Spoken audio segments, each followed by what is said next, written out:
The Nintendo DS is a great system for RPGs, but not all of them made their way to North America. There are quite a few really top-tier RPGs that you can only get through fan translations. I've made a list of the ones that are most worth looking into, so let's get started with a game by a developer you may recognize. From Xenoblade Chronicles developer Monolith Soft, the first game is Soma Bringer. This is an action RPG from them that feels like a middle ground between the Mana series and the Xeno series. It follows a structure where you go to various dungeon-style locations, fight through them, but you also visit various towns, and many of the locations have a lot of personality. So it's worth talking to the NPCs that you see because you can get a lot of world building from them. You also get a choice of protagonists at the start, which focuses a bit more on that character and their perspective. It isn't a huge difference, but it adds a bit of flavor if you happen to want to play the game more than once. Combat almost feels like a prototype for the Xenoblade series in some ways, though it's more real-time action-based like Trials of Mana. You have a 3-person party, and the AI controls the other characters. There's skills, abilities, and at the beginning you even choose a class. There are advanced classes as well. The soundtrack is actually amazing for this game too, which makes sense considering it was Mitsuda who composed it, who did the music for Xenogears and other Xeno games, and for the Chrono series. There's so much to this game, and unfortunately, it isn't that well known in English-speaking countries. Maybe sometime in the future I'll do a full video on it, because there's so much here to talk about.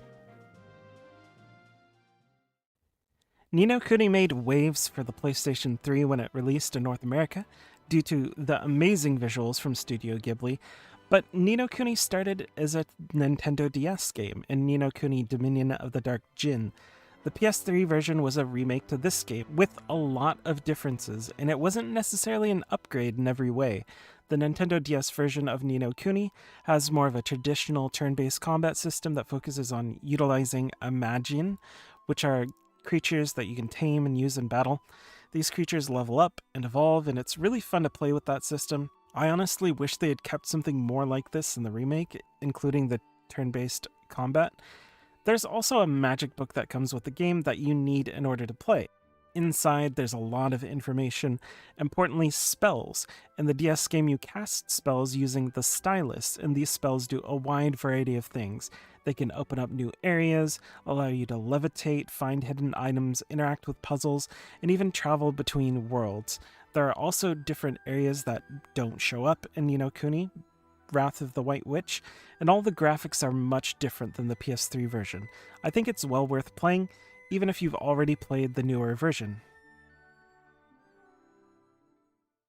The Metal Max series is a long-running series whose better entries have not been officially localized, including 2 entries on the Nintendo DS that both have fan translations.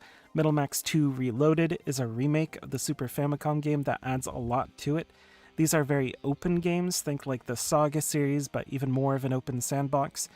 Theoretically, you could make a beeline for the end boss if you wanted to, though it's super difficult, so that would be nearly impossible.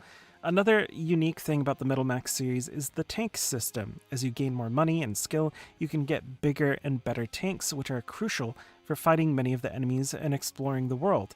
You can also get a dog, too, and in case you're wondering, yes, your dog can have his own tank. He has his own unique abilities as well, so he can be a very good boy and a great party member at the same time. Metal Max 3 is also a great game that expands a lot of the systems from Metal Max 2. They both have a ton of hidden areas and cool things, so make sure to explore thoroughly if you play these games. And speaking of SaGa, let's talk about the 2 SaGa games that were fan-translated for the Nintendo DS. SaGa 2, Goddess of Destiny, and SaGa 3. These are remakes of the 2 Game Boy games that were called Final Fantasy Legends 2 and Final Fantasy Legends 3 in North America. The remakes kept the story of the original, but added new gameplay and 3D graphics. SaGa 2 plays like you would expect a SaGa game to play, with growth systems based on usage instead of just leveling, has a lot of exploration, the ability to go where you want. There are hidden areas, recruitable characters, and optional content that requires you to look around. SaGa 3's remake is a bit more linear, with the game pushing you along a set path, less opportunities for exploration, but it does have the growth system of SaGa, and there are optional things to do as well. SaGa 3 is a bit more beginner-friendly than some of the other games in the series, and some point to it as a decent entry point, though at this point I would probably tell people to start with Romancing Saga 2's remake. Seventh Dragon is a game that has not officially released in the West, but it has a fan translation. In fact, only one Seventh Dragon game has ever been officially released in North America. Seventh Dragon fits more of a classic dungeon crawler sort of mold, giving you the ability to fully customize your party in the same way that many Dungeons and Dragons style classic RPGs allowed you to. Think Etrian Odyssey, but top down. The focus here is on the gameplay, so the story's a bit more simple. You as the heroes must become powerful and defeat dragons.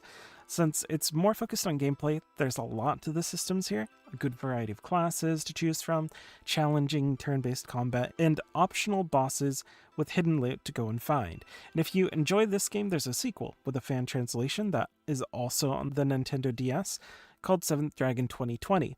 It takes place in a more modern setting, so if you like the idea of the game but want that sort of more modern setting, you might enjoy Seventh Dragon 2020 more. And that's all of the fan-translated Nintendo DS games I'm going to be covering today.